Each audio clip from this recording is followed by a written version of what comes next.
Bonjour à tous, je vais vous faire un petit tuto sur le couple bande de Bollinger parabolique, qui est un apport essentiel dans l'analyse technique d'aujourd'hui. Il faut savoir que bon nombre de traders de salles de marché utilisent cet indicateur et que malheureusement beaucoup de particuliers ne l'utilisent pas ou l'utilisent mal. Comme je vous l'ai expliqué dans mon précédent tuto, les bandes de Bollinger, en dehors du fait qu'elles peuvent être plates, à partir du moment où elles sont en tendance, peuvent développer deux types de figures, qui sont soit une bulle, soit une parallèle. Je vous ai aussi rappelé qu'une bulle pouvait se transformer en parallèle. Donc je vais donc vous remontrer en quoi consiste une bulle en ATDMF ou en analyse technique d'aujourd'hui. Alors la bulle, comme je vous l'ai rappelé, était un mouvement de courte période, puisqu'une bulle se termine souvent à T6 ou T7. T6, alors ce sont les cours après le T1, le T1 étant le premier cours qui sort de la bande de Bollinger après cette phase de quiz ici.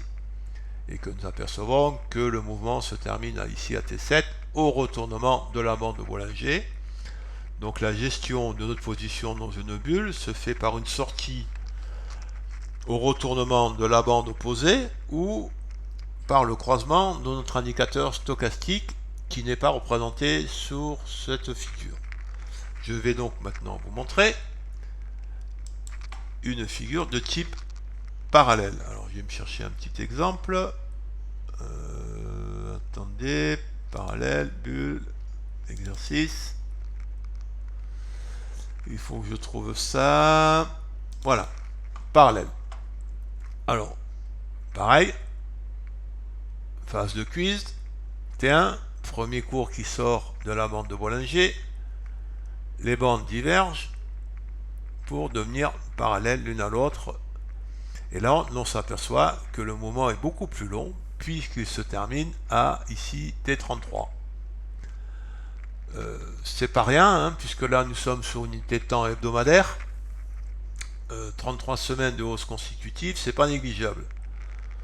D'autant qu'un achat aurait pu être initié ici, nous sommes sur ST Micro, aux environs de 5,60 € pour se terminer aux environs pratiquement de 15 € ici. Voilà la différence entre une bulle et une parallèle. Je vais vous mettre la bulle à côté, si je la retrouve. Voilà, la bulle. Voilà, la grosse différence entre les deux figures. Bulle, mouvement de courte durée qui se termine ici au retournement de la bande opposée. Parallèle, mouvement beaucoup plus long qui va ici jusqu'à T33. Alors, comme je vous l'ai expliqué, une bulle peut se transformer en parallèle. Et c'est là que le parabolique a toute son importance. Je précise qu'il s'agit d'un parabolique que j'ai modifié et qui n'est pas le parabolique standard. Vous pouvez avoir accès à cet indicateur en vous rendant sur le site LCB, le contact boursier, ou faites www.lecontactboursier.com et en faire la demande. Voilà. Alors maintenant, je vais vous montrer l'efficacité de ce couple parabolique bande de Bollinger et le reclassement d'une bulle en parallèle lorsque le parabolique croise la moyenne mobile de Bollinger. Trois cas sont possibles. Donc voici le premier cas. Dans cet exemple, nous apercevons qu'à partir du moment où le parabolique a croisé la moyenne mobile de Bollinger, nous n'avons pas de mouvement inverse sur les cours et qu'au dépassement du point B ici, une position acheteuse peut être prise, à condition bien évidemment que sur l'unité de temps, les critères, l'unité de temps supérieure, les critères soient respectés, certains critères soient respectés. Alors je vais juste vous montrer la petite différence avec la bulle que je vais récupérer ici. Voilà. Vous voyez, dans cet exemple, la bande opposée se retournait. Idem ici. Par contre, ici, nous avons une correction pour après rentrer dans une phase de consolidation. Donc on s'aperçoit que la baisse s'est bien terminée à ce point ici en T7. Là, la bande se retourne, mais la hausse se poursuit. Là, la différence entre une bulle et une bulle qui se transforme en parallèle. Cette figure était de type bulle au démarrage, puisqu'au moment du T2 ici, le T2 ne touchait pas la bande inférieure de Bollinger. Voilà pour la petite explication. Alors maintenant, je vais vous montrer un autre exemple qui est un tout petit peu différent, ce qu'on appelle le type 2. Voilà. Alors la différence ici se caractérise par, comme dans cet exemple, le parabolique qui croise ici la moyenne mobile de Bollinger, mais regardez bien, un plus haut est observé après que le parabolique ait croisé ici sa moyenne mobile. Donc une position peut être prise à partir du moment où l'extrême de ce plus haut est dépassé. Nous passons donc un ordre à seuil de déclenchement. Bien évidemment, il faut que sur les temps supérieurs, certaines conditions soient remplies. Par contre, ici, il y a une information pas négligeable. Si nous comptons nos cours, si nous sommes ici en T1, T2, T3, T4, T5, T6, T7, T8, T9, l'on s'aperçoit que les bandes divergent toujours 9 périodes plus tard.